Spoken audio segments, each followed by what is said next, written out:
Conventional upright bicycles have been in use for more than 100 years, but they don't have to be this shape. Since the 1930s, cyclists have been experimenting with lying down to reduce air resistance and improve pedal power. These bikes are called recumbents. The mechanical design is the same as for an upright bike. It's the configuration that's different. Jeffrey Caswell has designed a recumbent bike to go fast. Very fast. I built something as low as possible to the ground because I believe that the lower you go, the faster you go. I guess I have the need for speed. I named this bike the luge because it's like a luge going downhill.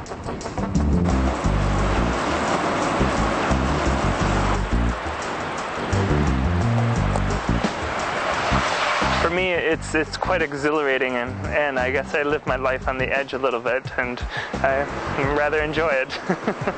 It's better than sitting in my rocking chair.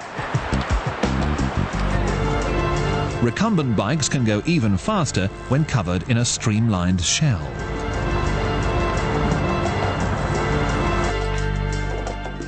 Reduced air turbulence helps these amateur cyclists go 30 kilometers per hour faster than a professional upright racer.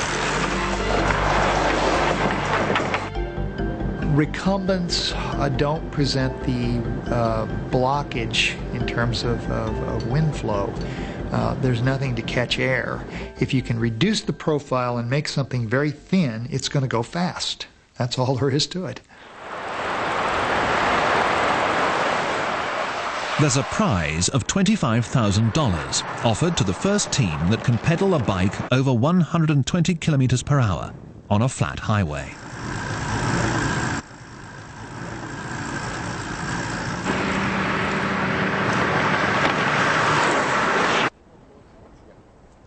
A leading contender for the prize is the Varna bike team from Canada. The bike's designer is a sculptor by trade. He's hoping his artistic design will bring victory. Yeah, I got it. This bike is built to fit only one man, Sam Whittingham, the pilot. Thousands of years of evolution have really influenced the design of this bike. You can learn a lot from nature, and that's certainly where the designer got his ideas from, rather than a lot of, techie computer stuff. The Varna bike is low-lying, just 45 centimeters off the ground. It has 5 gears and weighs around 27 kilos.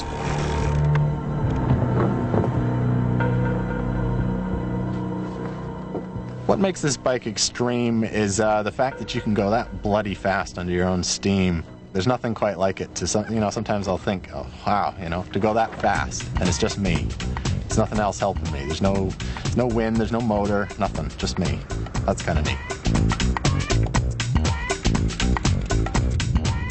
Practicing for his record attempt, Sam's taken the Varna bike to 90 kilometers per hour on a flat road and over 120 down a gentle slope. But riding it down a steep slope could be deadly. If you were to run this bike down any kind of steep hill, it'd be an absolute suicide run. You'd probably top out at just over 200 miles an hour, and that would probably be the last run I ever took. Another contender for the $25,000 prize is Matt Weaver. Matt and his father believe they could break the 120 kilometer per hour barrier with their machine, the Virtual Edge.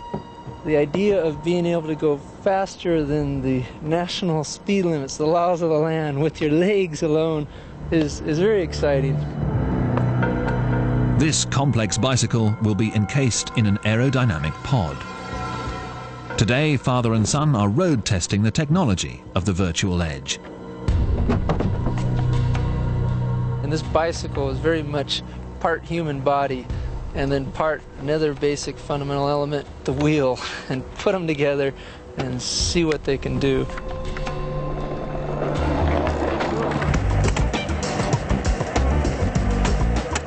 The bike has 4 gears and is extremely light, just 15 kilos.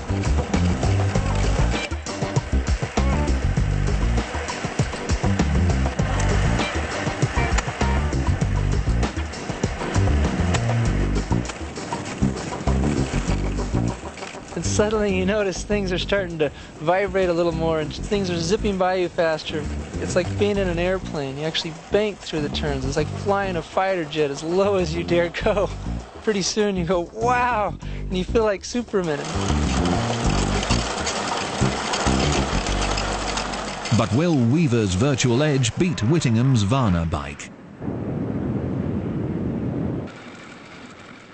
Eventually, it's definitely possible to go 75 miles an hour. At this point, technology is probably not quite there. A few refinements here and there, a little more training on my part. But it's, you know, one day, you know, all records will fall, and that one's coming up. The design of these bikes allows the riders great speed, but there's one fundamental problem. Stopping is a completely different issue. Without help, I can't stop. I'll just flop over like a dead fish on the side of the road.